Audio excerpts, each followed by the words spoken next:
my country stresses the importance of upholding the principles of transparency, equity, and objectivity in the process, so as to renew trust and foster inclusive global governance. We thank the Secretary General for engaging member states in this endeavor. Nevertheless, Tanzania reiterates Africa's position in the Security Council and calls for admission of at least 2 permanent seats for Africa with veto power, as articulated by the Zuluini Consensus. Tanzania also joined other countries of the Global South in demanding urgent and comprehensive reform of the global financial system. While we support the outcomes of the 4th International Conference on Financing for Development held in Seville, Spain this year, we renew the call for scaling up long-term concessional financing, revising sovereign credit rating frameworks, and rethinking debt sustainability assessments in order to unlock capital for investment in infrastructure, education, health, and climate adaptation.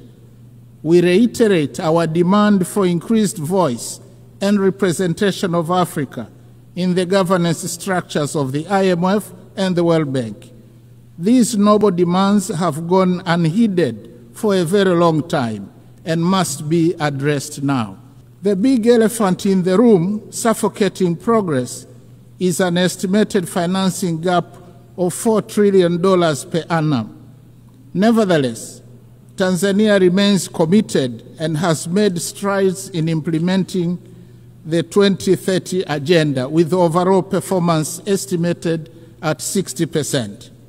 Examples include SDG 3, where maternal mortality declined from 750 deaths per 1,000 live births in 2000 to 104 in 2022. For SDG 6, access to clean and safe water increased in both rural and urban areas from 32 and 55% in 2000 to 79.9 and 94% respectively by 2024. On affordable clean energy, SDG 7, the number of villages connected to electricity increased from 8,587 in 2000 to 12,318 in 2024. Only 15 villages remain without electricity. However, significant challenges remain, especially on environmental sustainability, that is SDGs 13, 14, and 15.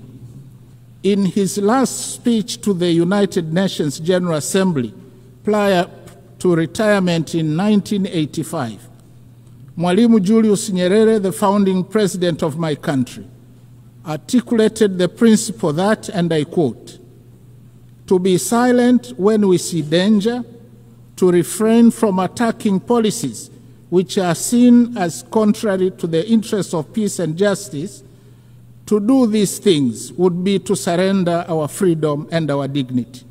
That we shall never do." End of quote. Tanzania also reminds the international community that increased military spending on research and manufacture of weapons for money is tragic and morally wrong. It obstructs the quest for peace in the world and takes away an enormous amount of resources that could have been used to propel sustainable development and prosperity for all humanity. I thank you.